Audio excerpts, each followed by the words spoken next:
ज़माना बदल रहा है। आज़ादी के 70 साल हो जाने के बाद धीरे धीरे बहुत सारे बदलाव अपने भारत में देखने को मिल रहा है। जहाँ की पहले यहाँ की सड़कें ख़राब थी, बिजली व्यवस्था, यहाँ तक कि खाने के लिए लोगों को सोचना पड़ता था। गरीबी इतनी बेशुमार थी जिसका वर्णन नहीं किया जा सकता।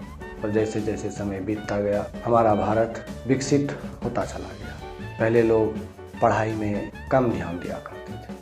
कुछ लोग पढ़ते थे और कुछ लोग तो बस ऐसे ही अपनी पूरी ज़िंदगी गुजार देते थे। अभी हर किसी को पढ़ाई के लिए चिंतित देखने के लिए मिल रहा है। हर कोई अपने बच्चे के बारे में, अच्छे भविष्य के बारे में सोच रहे हैं। वो माता पिता कर्ज लेकर, अपने आप को गिरवी रखकर अपनी सारी पूंजी अपने बच्चे को पढ़ाने के पीछे लगा रहे हैं और वही बच्चा पढ़कर अच्छा भी कर रहा है। पैसे के पीछे उनके माता पिता भी चाह रहे थे कि हमारा बच्चा इतना पैसा कमाए, ऐसा बने, इतना बड़ा आदमी हो। बड़ा आदमी तो उन्होंने बना लिया। और कुछ माता पिता अपने बच्चों को इतना बड़ा बना देते हैं कि वो पैसे की चाहत में 7 समुंदर पार जाकर बैठ जाते हैं। और फिर वही बच्चा अपनी पत्नी और अपने बच्चे के चक्कर में फिर वही करने लगता है जो उसके पिता ने किया था। वही बच्चे का परिवार, उसका पत्नी, उसके बच्चे हो जाते हैं। और उसके पीछे माता पिता जो बुजुर्ग हो गए हैं, जिन्होंने अपनी पूरी जवानी अपने बच्चे को बनाने में ख़त्म कर दी, अपनी सारी सुख सुविधाओं को दरकिनार कर अपने बच्चे के बारे में, अपने बच्चे के भविष्य के बारे में सोचता रहा। उसके सूद लेने के लिए वो बच्चा आज अमेरिका से आ नहीं पा रहा है।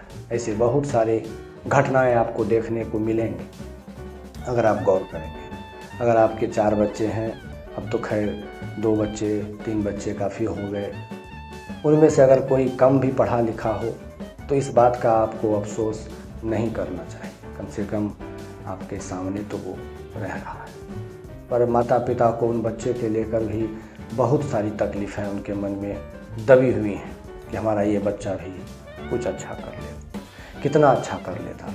अभी एकल परिवार हो रखा है, जहाँ भी देखें पति पत्नी और बच्चे रह रहे हैं। उनको बूढ़े बुजुर्गों के बारे में कोई पता ही नहीं। इन सब स्थिति को देखते हुए आज हमारा भारत इतनी तरक्की के राह पर चढ़ चुका है कि जोधपुर के गजेंद्र पारिक हैं, जो अंतिम सत्य के नाम से एक स्टार्टअप कर चुके हैं। उनके यहाँ पहले से बुकिंग के लिए कई कॉलें आते हैं, जिनमें कि उनसे पूछा जाता है कि हमारे घर में, हमारे पड़ोसी में किसी का माता जी बीमार पड़ रही हैं, किसी के पिता बीमार हैं, उनके बच्चे बाहर रह रहे हैं, सो उसके अंतिम संस्कार के लिए क्या चार्ज लेते हैं। वो अपना चार्ज भी बताते हैं।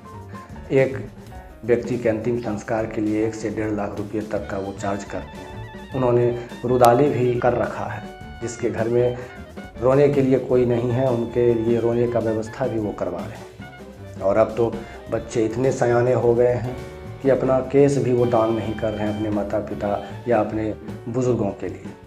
उसके लिए भी व्यवस्था की गई है। हर धर्म के लिए उनके पास व्यवस्था है, चाहे वो हिंदू हो, सिख हो, मुस्लिम हो, ईसाई हो, कोई सा भी धर्म हो। उनके धर्मों के अनुसार से वो सारे अंतिम संस्कार को अंजाम दिलवा रहे हैं और उसे पूरा कर रहे हैं। क्या इसी दिन के लिए अपने बच्चे को पढ़ाई के लिए आप इतने बेचैन हो रहे थे कि आपके अंतिम संस्कार में भी वो आपके पास आके खड़ा ना हो सके, आपके करीब ना रह सके? तो फिर ऐसी पढ़ाई का क्या करेंगे आप? जीवन भर आप तो अपनी ज़िंदगी जैसे तैसे गुजार ही दी, लेकिन जब आपको बच्चे की ज़रूरत हुई उस समय वही बच्चा आपसे दूर है और आज आप उस बच्चे को दोष देंगे तो इसमें तो सबसे बड़ा दोषी मेरे समझ से वैसे माता पिता हैं जो अपनी सारी लालसाएं अपने बच्चों से पूरा करने की चाहत रखते हैं और सिर्फ विदेश में ही जाकर रह रहे हैं, ऐसी भी बात नहीं। बहुत सारे ऐसे भी हैं जिन्हें कल खाने तक के लिए लालाहित थे, अगर उनका आज पेट भरने लगा तो वो इंडिया के ही किसी कोने में चले जाते हैं, उन्हें पता भी होता है, पर वो अपने बुजुर्गों के लिए, अपने घर परिवार के लिए केस तक दान नहीं करते हैं। ताज्जुब तो तब हुई जब पता चला कि अंतिम सत्य के नाम से किसी ने एक संस्था खोल रखा है। पहले तो शादी ब्याह के लिए मैरिज ब्यूरो थे, पार्टी फंक्शन के लिए भी बहुत सारे व्यवस्था होने लगे, बांटने वाले, खिलाने वाले, बनाने वाले। ये सब तो सुनकर लग रहा था कि चलो अच्छी बात है, सुविधा मिल रहा है। पर आज इतने गरीब हो चुके हैं वो माता पिता जिनके पास संपत्ति तो करोड़ों की है, पर रोने के लिए उनके सामने उनके बच्चे मौजूद नहीं। ये है हमारा भारत। भारत की जो भी संस्कृति थी, जो भी नियम थे, उन सब में विकास हुआ है। विकास, विकसित हर चीज़ हर तरीके से हो रहा है। आप उस संस्था का नाम गूगल पर डालकर सर्च कर सकते हैं, उन पे उनका सारा ब्यौरा देखने को मिलेगा। अंतिम सत्य।